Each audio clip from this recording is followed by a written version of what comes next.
L'autre jour, je suis allé livrer un petit meuble que j'avais promis depuis longtemps à une amie qui vit dans un village fortifié du voisinage et qui tient une maison d'hôte.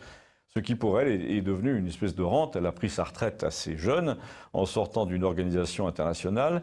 Une retraite un peu insuffisante, mais comme elle arrondit ses fins de mois en louant toute l'année de 1 à 4 chambres, la vie coule assez tranquillement pour elle dans un village un peu musée qui est tout de même peuplé de gens qui ont du mal à vivre, à l'exception de ceux qui vivent soit de leur position sur le parcours touristique comme elle, soit d'autres choses comme une rente ou une pension. Mais celui qui représente l'exception la plus criante dans ce village, celui qui attire tous les regards depuis 40 ans, c'est un dessinateur qu'on appelle underground, c'est-à-dire de la contre-culture américaine des années 60-70, et que tous les journaux du genre Charlie mensuel reprenaient dans les années Giscard.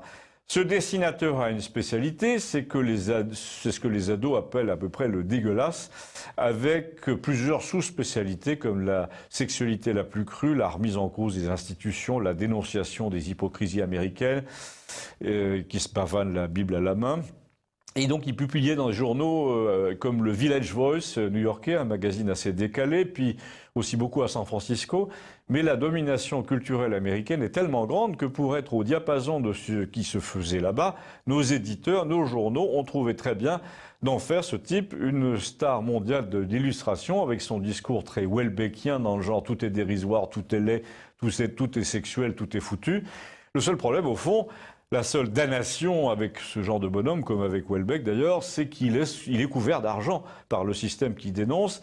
Il n'a jamais eu aucun problème pour payer ses impôts. Et cet argent du diable, cet argent facilement gagné, est comme une espèce de subvention continue qui accentue sans arrêt sa propre hypocrisie, ce qui, dans le cas de notre homme là, est un peu moins grave, puisqu'il a décidé de ne plus jamais prendre l'avion, d'effacer toutes les traces de son passé, à l'exception de ses albums.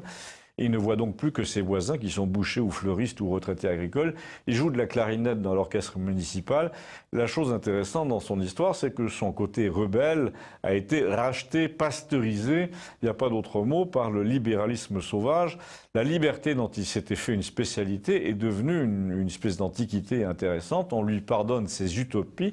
Les touristes allemands qui sont obsédés par la contre-culture américaine des années 70 viennent lui acheter des planches, mais peu à peu, il ne fait pas, il ne dit pas, il ne dessine pas le 10e de ce qu'il faisait en 1975, parce qu'il risque d'affronter la nouvelle censure, celle de son pays d'origine, qui a fini par s'imposer au nôtre. Et j'ai très peu parlé avec lui, mais une chose m'a frappé, il dessine beaucoup Macron, qui, selon lui, est ce que le système a fait de pire depuis Nixon. Et il m'a dit une chose qui ressemble bien à ses dessins. Il m'a dit, ce type n'a pas assez de poils. Il est lisse comme une porte de placard, et je lui confierai pas mes économies pour qu'il aille les mettre à la banque. Mais surtout, il est très peu français. On a l'impression qu'il sort d'une photo de classe à Boston en 1990.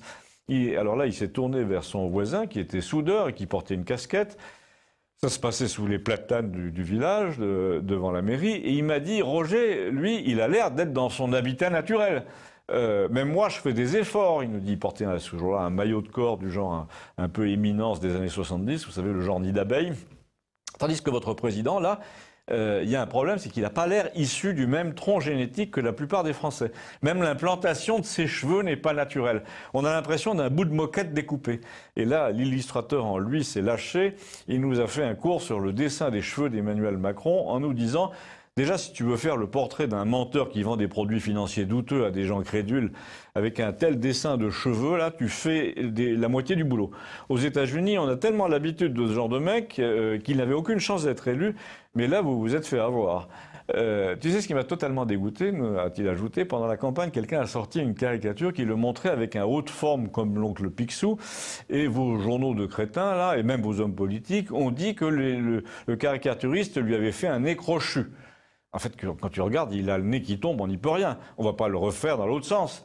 Mais en France, maintenant, on va t'expliquer que tu as mal vu. En France, tu ne peux plus dessiner quelqu'un qui a le nez courbe sans te faire traiter d'antisémite. L'angle du nez va faire l'objet d'un décret à l'intention des dessinateurs. Mais les mecs, a-t-il conclu, vous allez mourir si vous ne réagissez pas. Moi, je n'ai pas choisi ce pays, a-t-il conclu encore, pour vous voir devenir pire que les Simpsons. On va faire un effort. Abonnez-vous, merci.